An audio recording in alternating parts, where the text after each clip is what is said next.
Merci d'être sur la télévision Labari pour suivre ce journal, mais d'abord les titres. Les habitants de plusieurs quartiers de Niamey et de certaines régions du pays passent des jours et des nuits sans électricité depuis quelques jours. Une situation qui trouve sa source au Nigeria. La Nigérienne d'électricité Nigelec appelle le consommateur à plus de patience. Nuhu Arzika arrêté pour atteinte à la défense nationale. Ses camarades de lutte se mobilisent contre cette arrestation.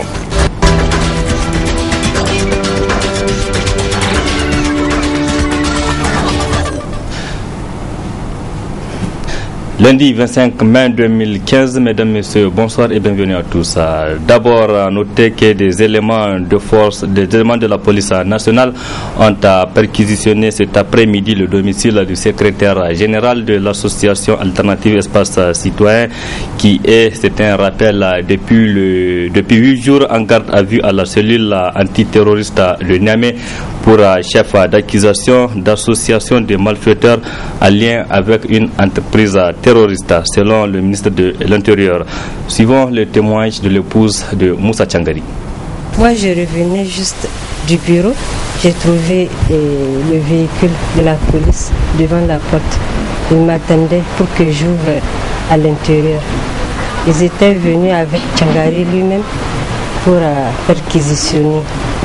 Bon, j'ai ouvert la chambre à coucher. Ils ont fouillé de bout en comble. Ils ont fouillé les documents dans les armoires. Ils sont ressortis avec lui. Ça a duré combien de minutes?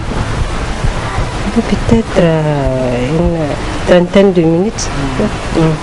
Ça restait un peu longtemps. Non, ils n'ont rien dit.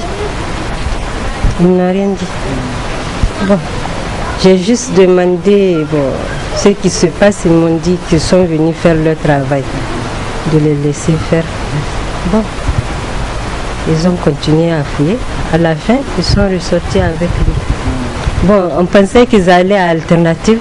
On les a suivis, mais ils sont partis directement, je pense. Ils sont retournés directement là-bas. Donc, moi, je trouve que c'est un acharnement. Je ne sais pas ce qu'ils cherchent. C'est quelqu'un qui lutte pour les droits humains. Ce qu'il fait, c'est pour ses parents, c'est pour lui-même. Hein? Nous sommes tous des Nigériens. Donc, ils n'ont qu'à chercher leur solution ailleurs. Lui, il ne fait que dire la réalité. C'est donc Madame Moussa Tchangari cet après-midi après le passage des éléments de la police nationale au domicile de Moussa Tchangari pour des perquisitions. Restons toujours avec la société civile pour signaler que le président du mouvement pour la promotion d'une citoyenneté responsable, MPCR, Nuhu Arzika, va passer sa deuxième nuit de détention à la police judiciaire. Il est accusé d'atteinte à la défense nationale à la suite d'une interview accordée à une télévision de la place. Ses camarades de lutte de la société civile appellent à la mobilisation pour défendre cette arrestation qui intervient quelques jours après celle donc de Moussa Tchangari. Reportage Abdulrazak Idrissa et Aboubakar Souley. Il y avait ce lundi matin au siège du mouvement pour la promotion de la citoyenneté responsable une ambiance peu ordinaire. Les différents membres réunis sont sollicités de toutes parts pour donner des nouvelles du président du mouvement qui a passé la nuit dans les locaux de la police judiciaire de Niamey. C'était la 3e convocation de Nuhu Mamadou Arzika en l'espace de 48 heures et c'est à cette 3e convocation qu'on lui notifia qu'il sera placé en garde à vue pour atteinte à la défense nationale. Ce chef d'inculpation nulle part au monde. Même dans les livres de grammaire ou de lecture expliquée, je n'ai jamais rencontré une expression pareille. Alors, comme c'est des spécialistes de complot, ils peuvent comploter la sorte. Coller un chef d'inculpation pareil à nous, ça ne le suffit pas. Nous, c'est quelqu'un qui s'est toujours battu pour l'unité nationale, la défense de la nation, surtout en matière de soutien aux forces de défense et de sécurité. Ce n'est pas aujourd'hui que ça a commencé. Donc aujourd'hui, que les gens fassent cette trouvaille, Moi, je trouve qu'ils ont trouvé mal l'expression. L'expression que c'est nous devrions être poursuivis pour atteinte aux intérêts égoïstes et particuliers des uns et des autres. Voilà les chefs d'inculpation sur lesquels nous devrions siéger là-bas. Le péché de nous, Mamadou Arzika, aura donc été de se laisser joindre au téléphone par des éléments des forces de défense et de sécurité nigériennes sur le terrain de guerre contre Boko Haram à Difa pour les entendre décrire leurs conditions difficiles, mais surtout de faire le rapprochement entre ces difficiles conditions et une certaine extravagance de la hiérarchie politique de ces forces de défense et de sécurité ici à Niamey notamment. Nous avons dit ceci. Au moment où les pays en guerre, on trouve un ministre de la Défense qui se rabougrit pour être un ouvrier, un manœuvre en train de distribuer des brouettes, des balais, des charrues, des coupes-coupes et même des haches dans les quartiers, soit disant qu'on va faire Niamey-Niala, alors que les militaires qui sont sur le front les appellent constamment pour leur faire part de leur situation de détresse parce que les gens ont faim. C'est leur propre expression qu'elle appelle le président. Alors c'est cela, on est en train de chercher à demander nous, ces militaires-là finalement, ils sont qui? Pourquoi ils vous appellent? Nous attendons que nous soient déférés devant le parquet et nous verrons la suite de ce que ça va donner. Nous sommes en état d'éveil permanent et il n'existera pas, il n'est pas arrivé encore quelqu'un dans ce pays qui puisse croire qu'il va nous empêcher de nous exprimer. Le président du MPCR va donc devoir attendre demain ou encore 48 heures de plus pour être présenté devant le parquet qui décidera ou pas de le poursuivre. Dans l'entretemps, l'alerte de la mobilisation autour de cette nouvelle épreuve est lancée par ses camarades. Je le disais au début de ce journal que des éléments de la police antiterroriste étaient cet après-midi au domicile de Moussa Tchangari pour des perquisitions. Après cette perquisition au domicile de Tchangari, la caméra de l'équipe de la télévision Bonferré qui a eu quelques scènes de cette perquisition, c'est Tchangari, a été confisquée par les éléments de la police antiterroriste comme vous le voyez dans ces images.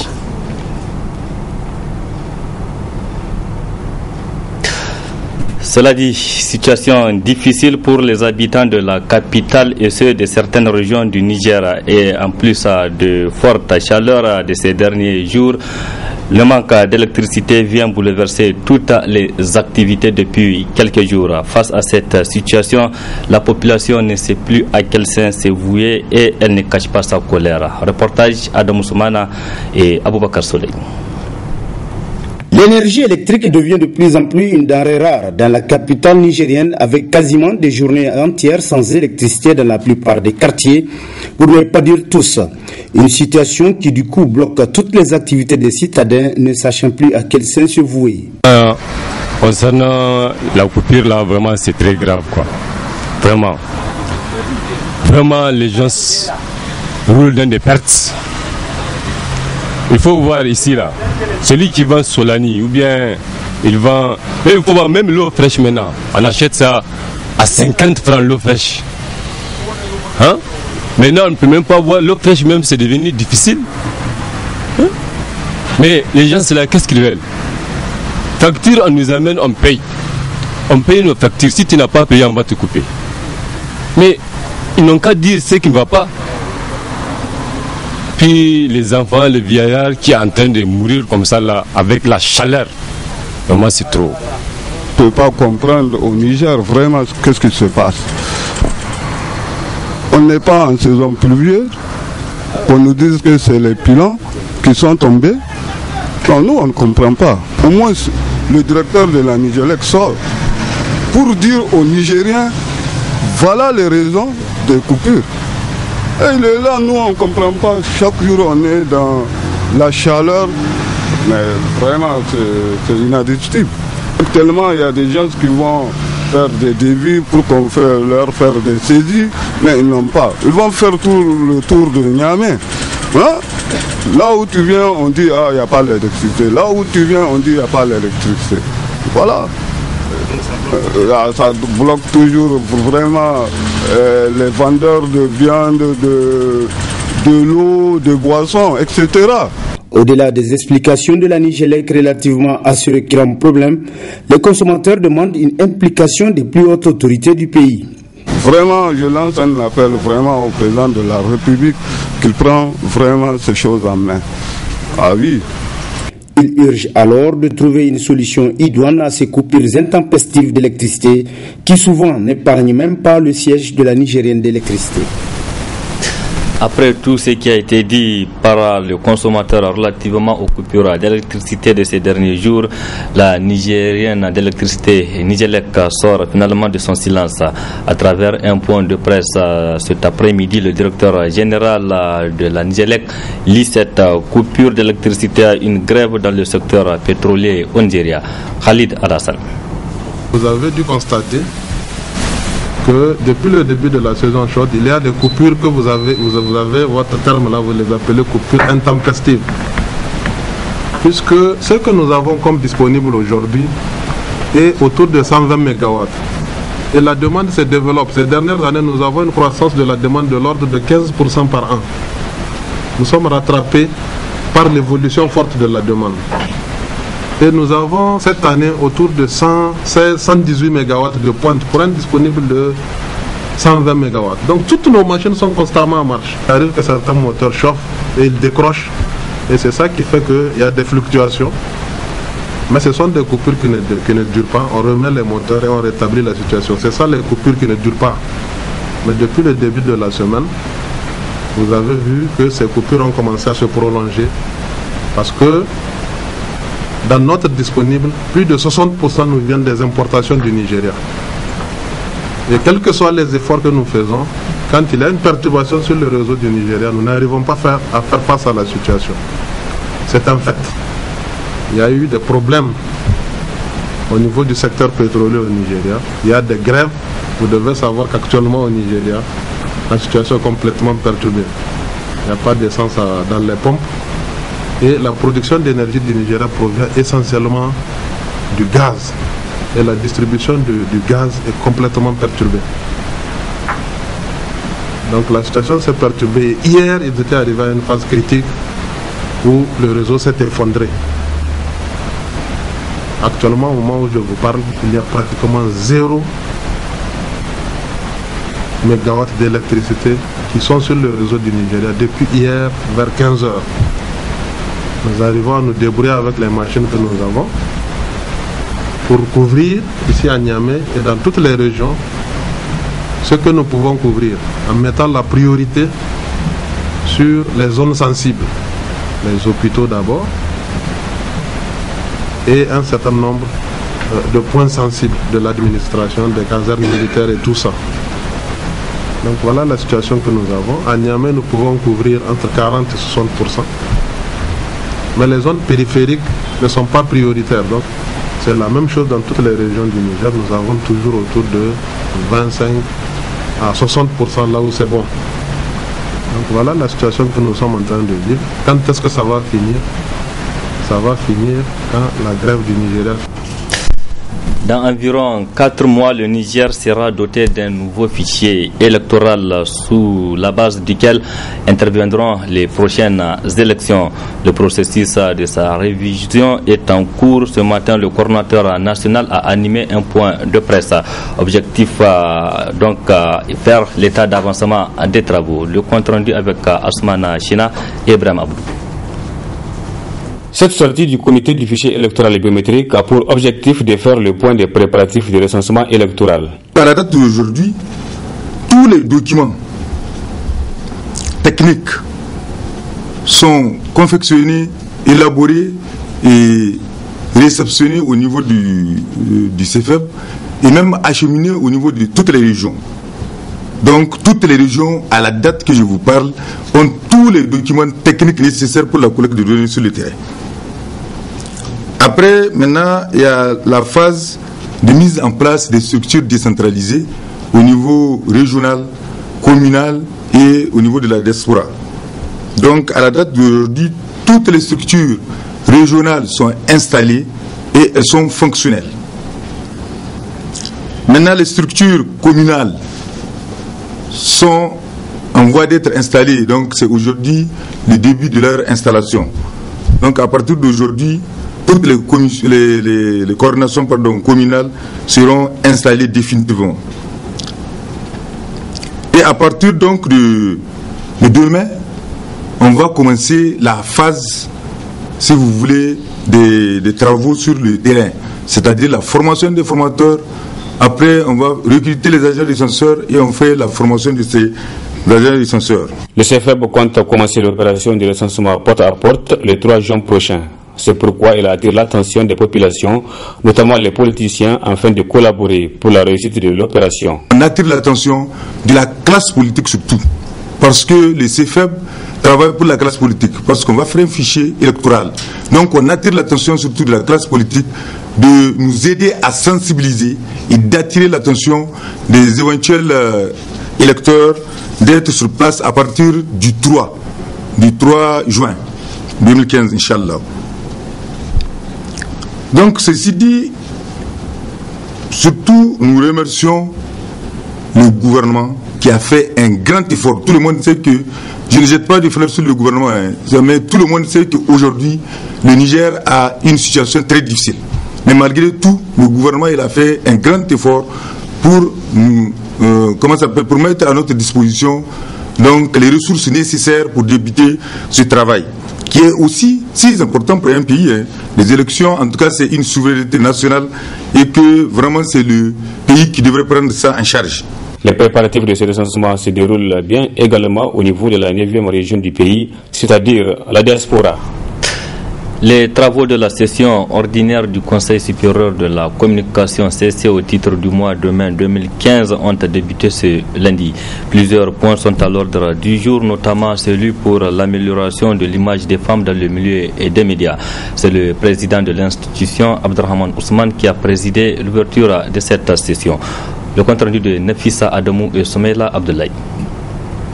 Pour ce mai 2015, la session ordinaire du Conseil supérieur de la communication CSC se tient 12 jours après la célébration de la journée de la femme qui avait pour thème « Participation politique des femmes au Niger ». Pour respecter la charte sur l'amélioration de l'image de la femme dans les médias au Niger, signée le 12 mai 2012 par le Premier ministre Brigitte Rafini, le CSC a veillé au respect de l'image de la femme dans les médias en menant 2 types d'actions.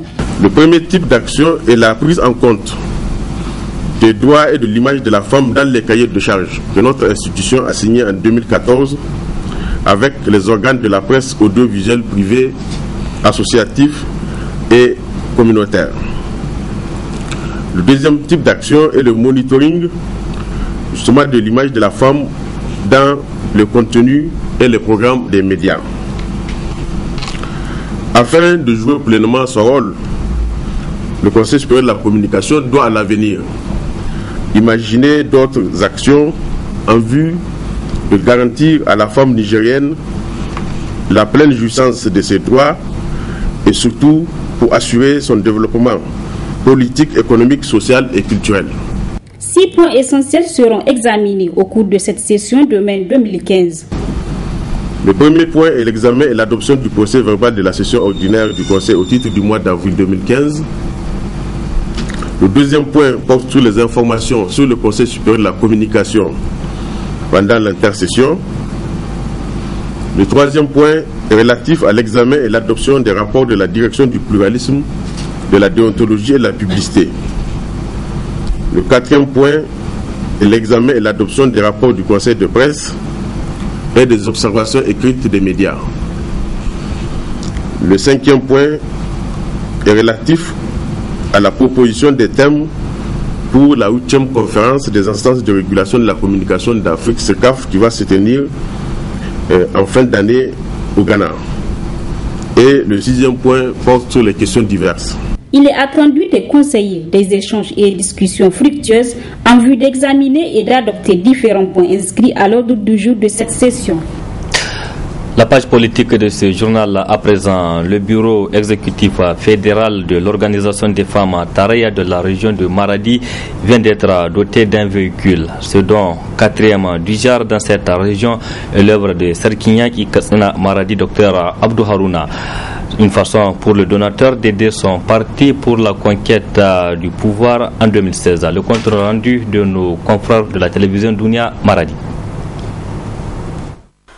Après la dotation successive de la coordination Pendes-Taraya de la ville de Maradi et les coordinations OFT et OJT de la ville de Maradi, des moyens de transport, en l'occurrence chacune un véhicule, l'honorable Sarkinyaki du Katina Maradi, Dr Abdou Harouna, récidive dans ses actions d'appui à son parti politique, le Pendes-Taraya, avec ce 4e don de véhicule au bureau exécutif fédéral de l'organisation des femmes Taraya de la région de Maradi. Un véhicule 4x4 offert lors d'une cérémonie symbolique organisée à la devanture du siège régional du Pendes-Taraya. Une 4e donation motivée par la volonté de l'honorable Sarkinyaki du Katina de voir toutes les structures régionales équipées de moyens de travail indispensable à la conquête du pouvoir aux élections générales de 2016. Après la communauté urbaine, OJT communal de la communauté urbaine de Maradi, le FT de la communauté urbaine de Maradi, on a compris qu'il y a une nécessité pour les femmes de la fédération, donc les femmes OFT régionales de Maradi. Ils ont émis le souhait d'avoir un véhicule lors de notre conseil fédéral précédent. Alors j'ai décidé de les doter d'un véhicule 4x4 pour leur permettre de bien mener leurs activités politiques. Vous savez, nous on est à Niamey, eux ils sont sur le terrain, c'est eux qui sont en train de faire le combat. Et un combattant, on l'arme, on lui donne les armes, on lui donne l'armada nécessaire pour pouvoir mener à bien le combat nécessaire. Donc c'est dans ce sens que ce véhicule a été offert, que ces femmes ont été dotées de ce véhicule. Devant la grandeur du geste et l'immensité de la générosité de l'honorable Sarkinyaki du Katina, les femmes membres du bureau exécutif fédéral de l'OJT ont exprimé leur joie et leur volonté à travailler sans relâche pour le rayonnement du parti. Les sentiments qui m'arrivent sont des sentiments de joie et de satisfaction. C'est vraiment le politicien complet. C'est lui. Il l'a fait à la communauté urbaine, il l'a fait à la jeunesse. Maintenant, il a pensé à nous autres, femmes de la fédération. Donc, nous souhaitons que vraiment ceux qui le cherchent, que Dieu lui ouvre son chemin. Et nous souhaitons que le PNDS prospère dans la région. Sarkinyaki na Katsina Maradi mai suna Abdou Haruna ya shayar mu hawaye. Ubangiji Allah ya biya shi. Inda yake hidda ka dukiya yana sa ta ciko ga siyasa, Allah sa ta mai shi da alheri.